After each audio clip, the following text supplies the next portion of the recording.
Now, picture this. It is late 1944. The Pacific Ocean stretches endlessly in every direction. The United States Navy rules these waters now. Their carriers launch wave after wave of aircraft. Their battleships and cruisers patrol the seas like floating fortresses, and their submarines choke Japan's lifelines. The once mighty Empire of Japan has been beaten back to its home islands. Its navy lies shattered, its air force decimated, its armies retreating. And yet, Japan does not surrender. Instead, its leaders turn to an idea that shocks the world, a weapon not made of steel or gunpowder, but of flesh and blood. They call it Kamikaze, the divine wind, a name taken from ancient history when a typhoon was said to have saved Japan from Mongol invaders. But this time, the divine wind would not come from the heavens. It would come from the cockpits of young men, barely trained pilots, ordered to turn their planes into guided missiles and themselves into human bombs. For the Americans at sea, veterans of years of bloody fighting, it was something new. They had faced submarines, torpedoes, artillery, and bombs. They had endured sleepless nights under constant air raids, but nothing prepared them for what was coming. Enemy pilots who did not want to return home, who had no thought of survival, whose only mission was to crash into steel decks and tear ships apart in flames. Imagine standing on the deck of a destroyer, watching the horizon. The radar blips grow closer. The air fills with the roar of engines. Dozens of Japanese aircraft appear, diving low and fast. Anti-aircraft guns open fire. Tracers fill the sky. But these planes do not turn away. They do not evade. They come straight for you. Some plunge into the ocean, torn apart by flak. Others smash into hulls and decks, erupting into fireballs. Explosions ripple across the water. Sailors scream. Men are thrown overboard. Ships vanish into black smoke. And still more kamikaze keep coming. This is not just another battle. This is not a clash of armies where survival is the goal. This is a struggle against men who seek death itself. Today, we tell the story of the day the kamikaze descended upon the U.S. fleet, when the Pacific turned into hell, when sailors stared death in the face. And yet, somehow, they endured.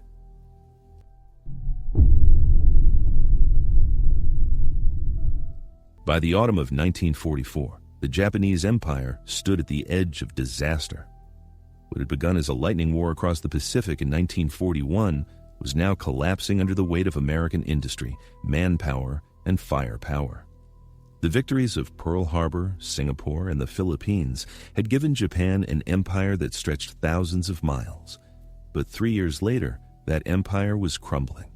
The turning point had come earlier, at Midway in June 1942, when 4 Japanese carriers were sent to the bottom of the sea in just a few hours.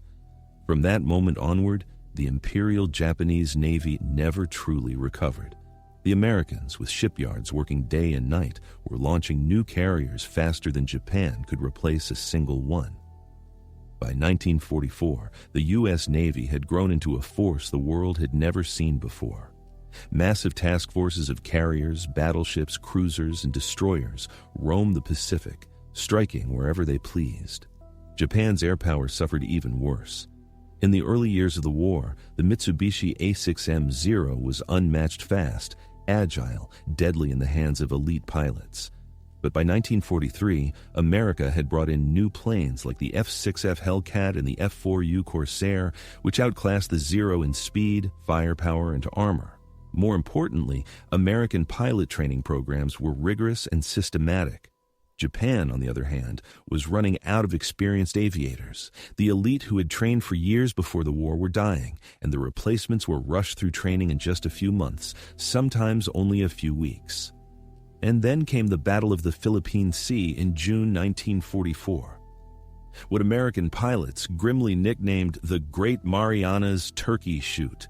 In a single battle, over 300 Japanese aircraft were destroyed, and Japan lost what little remained of its veteran flyers. From that moment, Japan no longer had an effective air force. They still had planes, but most were flown by boys with almost no combat experience. Japan's situation was desperate. Their navy was crippled. Their islands were cut off by submarine blockades. Fuel reserves were nearly gone. They had no way to match the industrial output of the United States, and yet their leaders refused to surrender. Instead, they turned to a strategy born of desperation and of a culture that glorified death in battle. The idea of special attack units had been whispered about even before 1944. In the Bushido tradition, death for the emperor was seen as the ultimate honor. Propaganda painted the war not as unwinnable, but as an eternal struggle in which sacrifice was more valuable than survival. To die while destroying an enemy warship was presented as the noblest death possible. Thus, in October 1944, during the Battle of Leyte Gulf, Japan officially organized its first kamikaze units. The name was deliberate. Kamikaze, the divine wind, was taken from history. In the 13th century, a massive Mongol invasion fleet had been destroyed by a sudden typhoon. To the Japanese, this had been divine intervention. Now, centuries later, the leaders hoped for another divine wind to save their nation, this time in the form of young men crashing their planes into the enemy. The process was chillingly systematic. Pilots, many no older than 18 or 19, were gathered and told of their new mission. Some volunteered willingly, swept up by patriotism and propaganda. Others felt enormous pressure shame would fall upon them and their families if they refused. They wrote farewell letters to their parents, to their sweethearts, to their younger siblings. They drank a final cup of sake. And then they climbed into planes packed with fuel and high explosives, knowing they would never return. The first missions shocked the Americans. On October 25, 1944, during the Battle of Samar, a Japanese pilot crashed directly into the escort carrier USS St. Lo, setting off massive explosions that sank the ship. More carriers and destroyers were damaged in similar attacks. The U.S. Navy had never seen anything like it. Sailors were stunned. Anti-aircraft gunners fired until their barrels glowed red, but these planes did not break off. They did not try to survive. They came straight in, and even when torn apart by fire, their momentum carried them into the ships. American commanders realized something chilling. This was not a one-time tactic. This was the beginning of a new, organized strategy. The Japanese had embraced suicide as a weapon of war. By the time the Allies prepared to invade Okinawa in 1945, the kamikaze program had expanded massively. Hundreds of planes were readied. Thousands of young men were told that their destiny was to die in flames. Japan could not hope to win, but they hoped they could bleed America so badly, cost so many lives, that maybe the United States would negotiate peace rather than demand unconditional surrender. What followed would become one of the most terrifying ordeals any navy had ever endured. The U.S. fleet would sail into a storm of fire and steel, unlike anything before. The morning of October 25, 1944, began like so many others in the Pacific War, humid, hot, and tense. Off the coast of the Philippines, the United States Navy was in the midst of the largest naval battle in history, the Battle of Leyte Gulf. American warships stretched across the seas, supporting the landings of General MacArthur's forces as they stormed back onto Philippine soil. It was here, amidst the thunder of guns and the roar of engines, that the first true kamikaze attacks would be unleashed. The Japanese situation was dire. Their carriers had been used as decoys. Their battleships and cruisers were being hunted down. Their air forces were scattered. But on land, hidden in makeshift bases, a new weapon was waiting. The Shinpu Tokubetsu Kogeki-tai, the Divine Wind Special Attack Unit. Until now, Japanese pilots sometimes crashed their damaged planes into enemy ships out of desperation. But Leyte Gulf marked the first time the tactic became official policy. Vice Admiral Takejiro Onishi, known as the father of the kamikaze, believed there was no other way. Japan simply didn't have enough trained pilots or planes left. Each sortie flown in conventional combat ended with Japanese aircraft destroyed and nothing to show for it. The kamikaze offered a grim alternative: guaranteed damage at the price of the pilot's life. Onishi addressed the young men chosen for the mission. He spoke of honor, of sacrifice, of duty to the emperor. He told them that by giving their lives, they could save Japan. Many of the pilots nodded silently, though in their hearts, fear and doubt gnawed at them. Some wrote farewell notes in shaky handwriting. Others smiled bravely for photographs, hiding the dread inside. That morning, a squadron of Zero fighters loaded with explosives roared into the sky. Their target, the American escort carriers supporting the landings at Leyte. Escort carriers were small, lightly armored, and slower than the big fleet carriers. They were vital for providing close air support, but they were also vulnerable. The U.S. sailors on watch had little warning before the attack came. On the horizon, specks appeared, aircraft flying low and fast. Anti-aircraft gunners sprang to life. Alarms wailed across the decks. Men scrambled to battle stations. What happened next stunned the Americans. The Japanese planes did not release bombs and turn away. They did not climb to escape. Instead, they lined up directly with the ships in Dove. Gunners poured streams of fire into them. Tracers tore wings apart. Fuel tanks ignited. But still the planes came on. One by one, flaming wrecks smashed into steel decks, erupting into fireballs. The carrier USS St. Lo was hit squarely. A Zero packed with bombs and fuel crashed into her flight deck. Explosions tore through the ship, igniting parked aircraft, rupturing fuel lines. Within minutes, secondary explosions ripped her apart. The crew fought desperately, but it was too late. The St. Lo rolled over and sank, the first American carrier ever lost to a kamikaze. For the men who watched her go down, the shock was overwhelming. They had faced Japanese bombers before. They had endured torpedoes and strafing runs. But this was something new, something terrifying. The enemy had turned himself into the weapon. News spread quickly through the fleet. Sailors whispered about suicide planes. At first, some didn't believe it. Surely no pilot would deliberately kill himself. But eyewitnesses confirmed it. The planes had made no effort to escape. They were diving with the intent to die. Veterans who had faced years of combat admitted they had never seen anything so unnerving. One sailor wrote in his diary, "They just kept coming. They didn't care if we hit them. They didn't care if they were on fire. They just came on, straight into us." For the Americans, it was like facing a force of nature, unstoppable, irrational, terrifying. How do you fight an enemy who does not want to live? Over the next days, more ships were struck. Escort carriers like the USS Kitkun Bay, USS Fanshawe Bay, and USS Kalinin Bay took hits. Destroyers and transports were also targeted. Each successful strike caused massive casualties. A single kamikaze could kill dozens, even hundreds of sailors in an instant. But the Americans adapted quickly. Anti-aircraft defenses were tightened. Combat air patrols were expanded. Radar picket destroyers were placed miles ahead of the fleet to give early warning. Even so, the kamikaze continued to slip through, drawn like arrows to the heart of the fleet.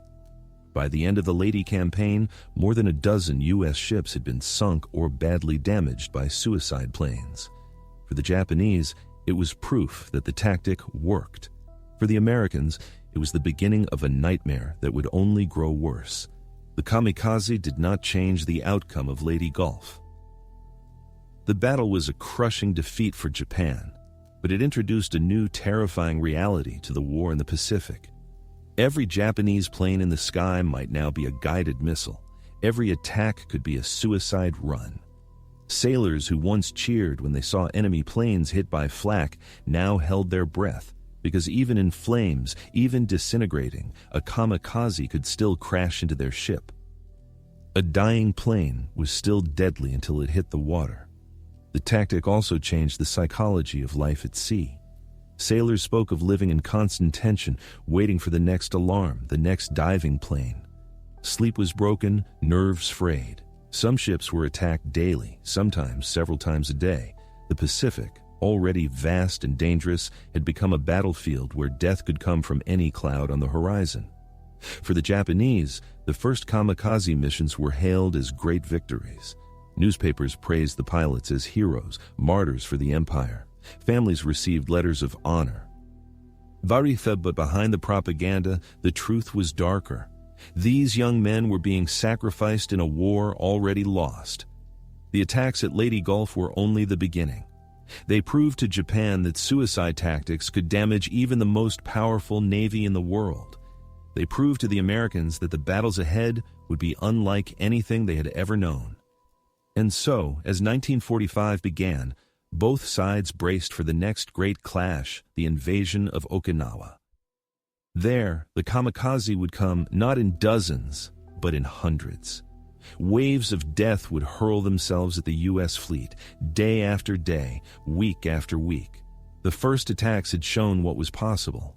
What came next would push the U.S. Navy to its breaking point. The seas around Okinawa became a graveyard. It was April 1945, and the U.S. Navy had gathered the largest fleet in its history, nearly 2,500 ships.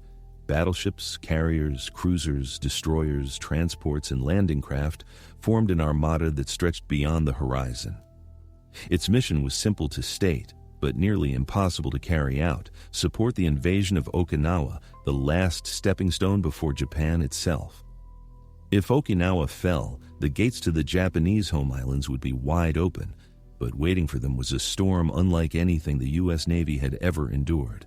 The greatest wave of suicide attacks in history. The first strikes came on April 6th. Radar operators aboard picket destroyers stationed miles away from the main fleet sounded frantic alarms as blips filled their screens. Hundreds of Japanese aircraft were inbound, a mass unlike anything seen before. Fighters scrambled from carriers, roaring into the sky to intercept. Hellcats, Corsairs, and Wildcats tangled with Zeros and Oscars, turning the skies into a swirling melee of tracers and smoke. Many kamikazes were cut down, torn apart before they could dive. But for every one destroyed, another slipped through. Imagine standing on the deck of a carrier, watching the horizon erupt with fire. Pilots screamed over the radio, "They're coming straight through. They're not breaking off." Gunners opened up, 40mm Bofors and 20mm Oerlikons blazing until their barrels glowed red. The roar of the fleet's guns merged into one deafening thunder, shells exploding in black bursts across the sky.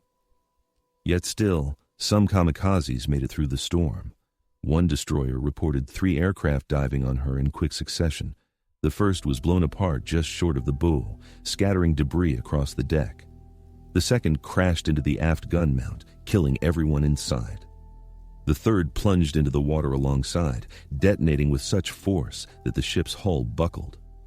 Sailors were thrown into the sea, oil and fire spreading across the waves. Survivors clung to debris, watching their ship list and finally slip beneath the surface. The attack on April 6th was just the beginning. Day after day, the Japanese sent wave after wave. Sometimes they came in groups of 10 or 20, sometimes in massed formations of over 100. They struck at dawn, at dusk, even in the dead of night, using moonlight to find their targets. There was no safety, no pause, no relief. Sailors began to dread every blip on the radar, every shadow in the clouds.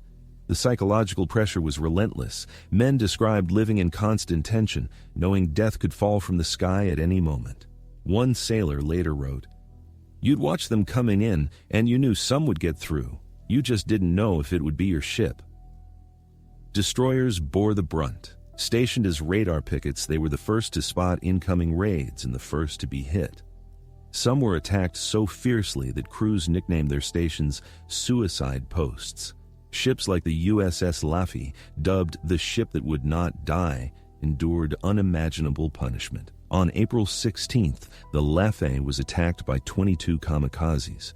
She shot down 9, but 6 slammed into her, and 4 bombs exploded across her decks.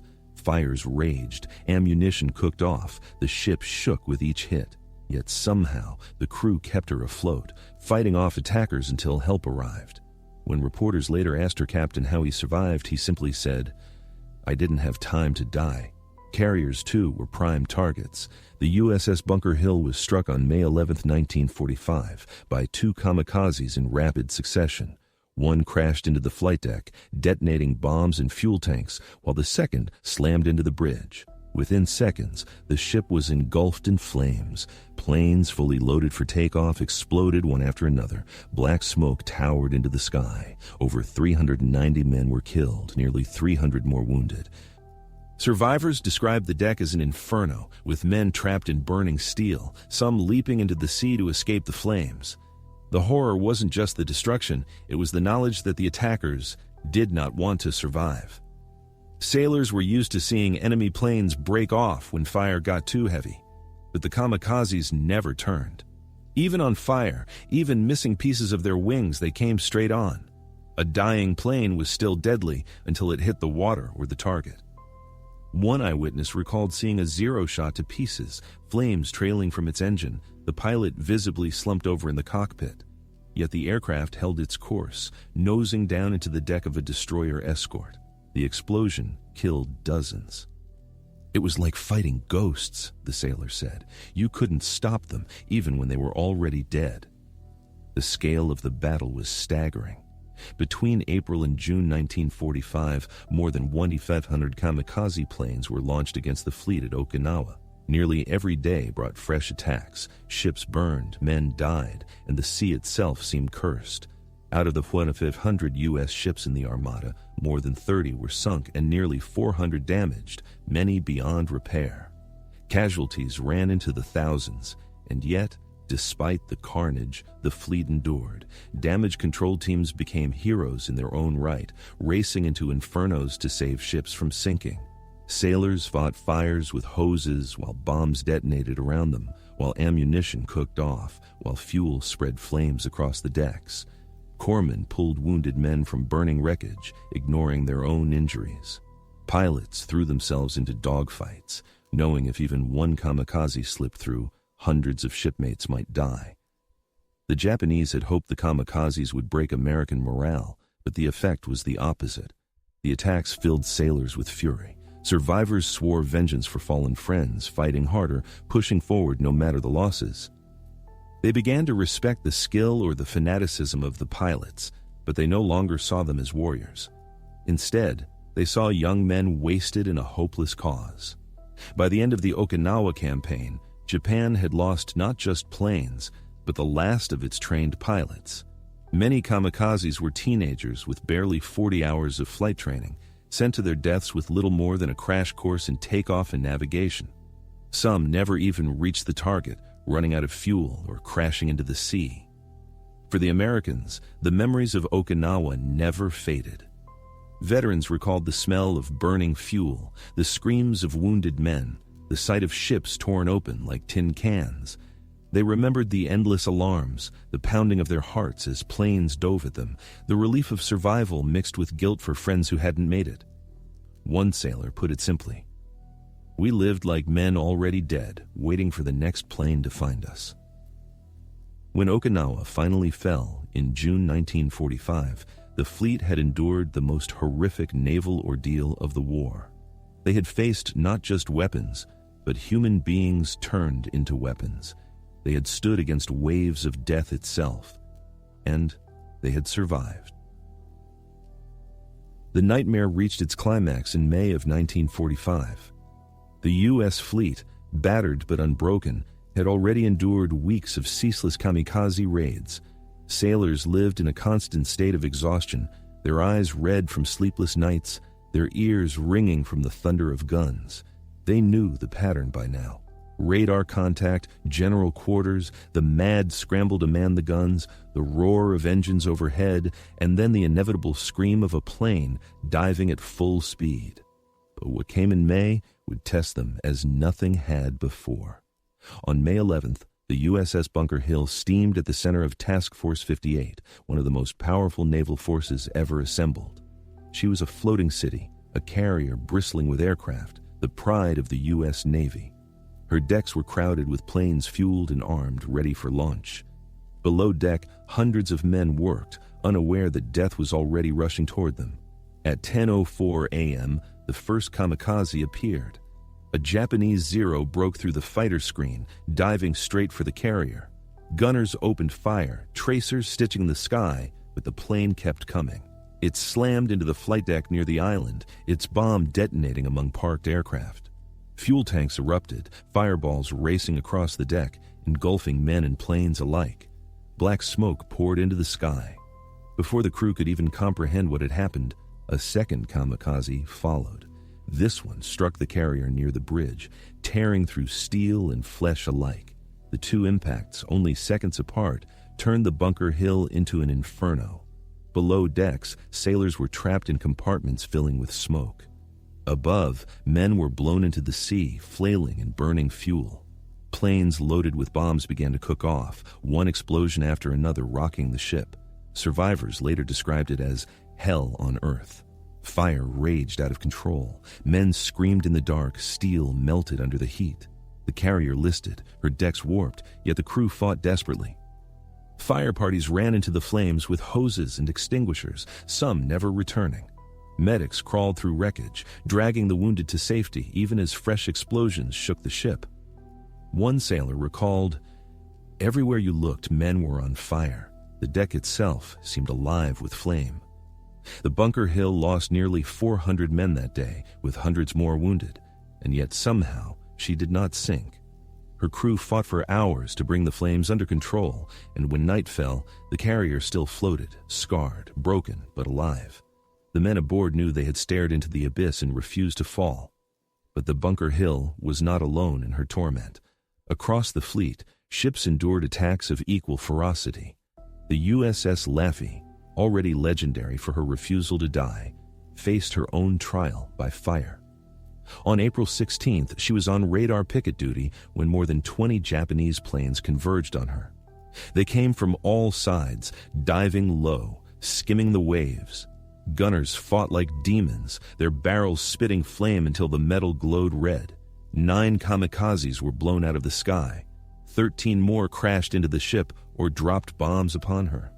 The Laffey shook with each impact, her decks awash in blood and fire.